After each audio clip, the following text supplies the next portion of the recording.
अध्यात्म और ज्योतिष के तमाम हमारे दर्शकगण जो इस कार्यक्रम को देख पा रहे हैं, आप सबका बहुत बहुत अभिनंदन, स्वागत। देखिए, आज हम जन्म कुंडली के बेसिक केंद्र और त्रिकोण की हम बात कर रहे हैं और समझने का प्रयास करेंगे आज के कार्यक्रम के अंदर कि जब हम जन्म कुंडली देखते हैं, चाहे अपनी देख रहे हो या किसी अपनों की देख रहे हो, तो जन्म कुंडली के केंद्र और त्रिकोण जन्म कुंडली के महत्वपूर्ण भाव होते हैं। आप अपनी कुंडली में देखिए, अपनों की कुंडली में देखिए कि आपके केंद्र में कौन कौन से ग्रह बैठे हुए हैं। केंद्र का मतलब आप समझ लीजिए कि जन्म कुंडली का first house, fourth house, seventh and 10th house के अंदर कौन कौन से ग्रह बैठे हुए हैं, जिसको हम लग्न कहते हैं। प्रथम भाव, चौथा भाव, सातवां भाव और 10वां भाव, कुंडली की महत्वपूर्ण स्थान जिसको हम केंद्र कहते हैं। इसी पर हमारी चर्चा रहेगी। नए दर्शक हैं तो चैनल को फटाफट सब्सक्राइब भी कर लीजिए। यहाँ पर अध्यात्म, ज्योतिष, वास्तु और तमाम इंफॉर्मेटिव चर्चाएं जो होती हैं उस पर हम लोग चर्चा करते हैं। देखिए, केंद्र और त्रिकोण को यूं तो लक्ष्मी और नारायण का संयोग माना जाता है। ये कुंडली के बहुत विशिष्ट स्थान है। अगर कुंडली में रिक्त केंद्र है तो कुंडली को बहुत अच्छा नहीं समझ सकते हैं, बहुत अच्छा नहीं कहा जाएगा। इसीलिए हम चारों केंद्र की बात करेंगे और इन चारों केंद्रों में शुभ ग्रहों का होना अत्यंत शुभ माना जाता है, जबकि त्रिक भाव में पापक ग्रहों को अच्छा माना जाता है। जैसे कि आपका छठवां घर कुंडली का, या आठवां, या फिर तीसरा घर, ये जो त्रिक भाव हैं, द्वादश भाव है, ठीक है ना। तो फिलहाल वो चर्चा नहीं, फिलहाल केंद्र की हम लोग बात करेंगे और इसको समझेंगे कि केंद्र से हमें क्या क्या चीजें देखनी है। अगर जन्म कुंडली के केंद्र में ग्रह बैठे हुए हैं तो ये अच्छा संकेत है। शुभ ग्रह बैठे हुए हैं तो और अच्छा संकेत है, और शुभ ग्रह शुभ स्थिति में बैठे हुए हैं तो ये और भी शुभ स्थिति है। और जब फिर उसी शुभ ग्रह की दशा आएगी तब आप यूं समझ लीजिए कि वो शुभकारी और जीवन में मंगलकारी होगी। और ये सिद्धांत को आप इस प्रकार से भी समझ सकते हैं, जिस समय हम लोग कुंडली डिजाइन की बात करते हैं, जो बच्चे जन्म ले रहे होते हैं, सी सेक्शन से जन्म लेते हैं, उस समय भी आप इस प्रकार की स्थिति को देख सकते हैं। हालांकि उसका जो देखने का तरीका वो बिल्कुल भिन्न है, मैं उसको लेकर विस्तृत पहले चर्चा कर चुका हूं, लेकिन इस रूप में भी आप उसके लिए मुहूर्त देख सकते हैं। केंद्र की हम बात करेंगे और केंद्र में हम लग्न भाव यानी फर्स्ट हाउस की बात करेंगे। लग्न का मतलब हुआ आपके शरीर, आपका तन। जन्म कुंडली में इसको प्राण माना जाता है क्योंकि यहीं से स्टार्ट होता है। आप इसको सिर कह सकते हैं, आप इसको मुखमंडल कह सकते हैं, आप इसको आत्मा कह सकते हैं कुंडली का। और फर्स्ट हाउस से हम लोग संपूर्ण ग्रह का विचार करते हैं, इसको तन भाव कहते हैं ज्योतिष विशुद्ध रूप में। इसके ठीक सामने का जो घर है उसको सातवां घर कहते हैं, और वो आपके पार्टनर का भाव होता है। अगर स्त्री की कुंडली है तो उसके पति का वो सातवां भाव होता है, और अगर पुरुष की कुंडली है तो उसकी पत्नी का सातवां भाव होता है। अब दूसरे केंद्र की बात करते हैं। लग्न के बाद दूसरा महत्वपूर्ण केंद्र है कुंडली का चौथा भाव। ठीक चौथे के सामने 10वां भाव होता है, तो इसको चौथे भाव को हम माता का भाव मानते हैं, जबकि 10वें भाव को हम पिता का घर मानते हैं। ये कर्म का भाव भी होता है।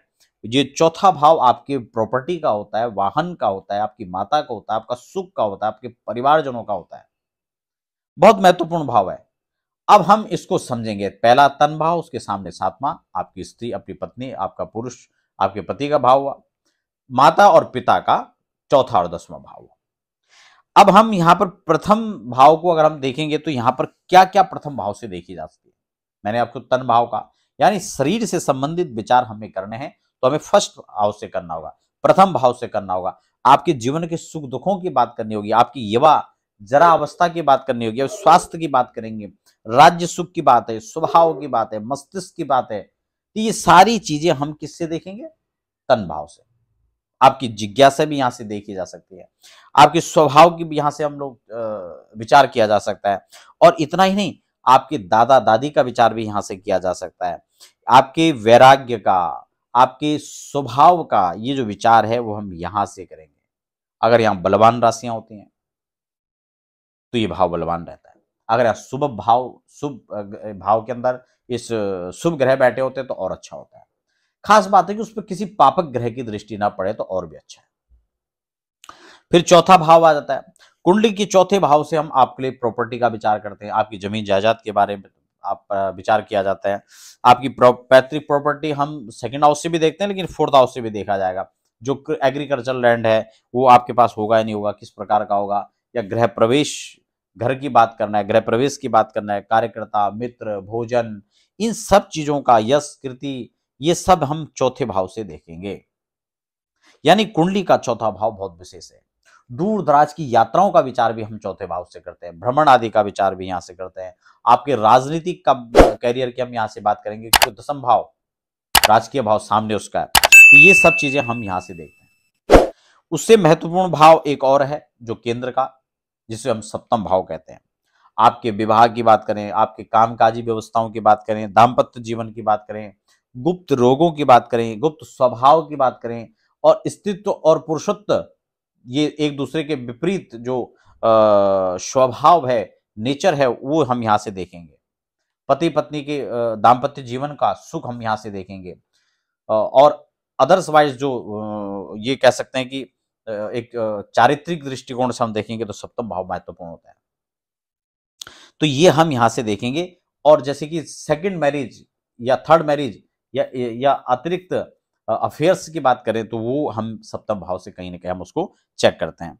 दैनिक जो आय व्यवस्था है, दैनंदिनी में जो हमारी आय होती है, उसको भी हम यहाँ से देखते हैं। धन की प्राप्ति के योग यहाँ से होते हैं। आपके पार्टनर्स की जो पार्टनर लाइफ है वो यहाँ से देखते हैं। कारोबार, कार्य क्षेत्र, तो ये सारी चीजें हम यहाँ से देखते हैं। और दसम भाव, चौथा केंद्र, दसम भाव आपके कर्म का भाव, मैंने जैसे कहा पिता का भाव है, वाणिज्य व्यापार हम यहां से देखते हैं। आपकी राजनीतिक भविष्य को हम यहां से देख सकते हैं। सिद्धियों प्राप्त के लिए हम ये स्थान यहां से देख सकते हैं। गुण, स्वभाव, ये व्यक्ति का हम यहां से देख सकते हैं। किसी प्रकार का कोई मुकदमा है, उससे विजय मिलेगी नहीं मिलेगी, ये सारी चीजें यहां से मिलेगी। कोई अपयश का योग तो नहीं है, तो ये चीजें हमें यहां से प्राप्त होने वाली है। जबकि आपके प्रभाव, आपके वर्चस्व की बात करें तो वो भी हम यहां से देखेंगे। किसी संवैधानिक पद की बात आती है, प्रतिष्ठा की बात आती है, गोपनीयता की आती है, तो हम यहां से इसको लगातार इस केंद्र से, जो आपका महत्वपूर्ण भाव है कुंडली का, यहां से इसको देख सकते हैं। अब शर्त वही है कि इन भावों में, जैसे दसम जो भाव होता है कुंडली का, इस भाव में सूर्य और मंगल को बड़ा प्रभावी माना जाता है। तो इसी प्रकार से हर ग्रह का हर केंद्र का एक विशेष अपना स्थान है।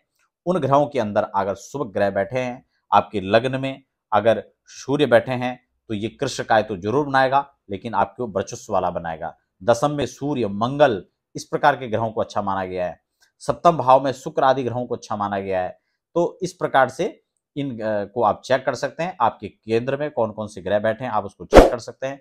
जो शुभ ग्रह हैं वो आपका बुध हो गया, चंद्रमा हो गया, आपका गुरु हो गया, शुक्र हो गया, इन ग्रहों को आप शुभ संख्या में रख सकते हैं। जबकि क्रूर ग्रह में आप मंगल और सूर्य को रख सकते हैं, और पापक ग्रह में आप राहु, केतु, शनि को रखते हैं। इसलिए आप देखिए कि आपके इनमें से कौन सा ग्रह केंद्र के अंदर बैठा हुआ है और किस प्रकार के उसके परिणाम मिल सकते हैं, उसका विवेचन आप इस रूप में कर सकते हैं।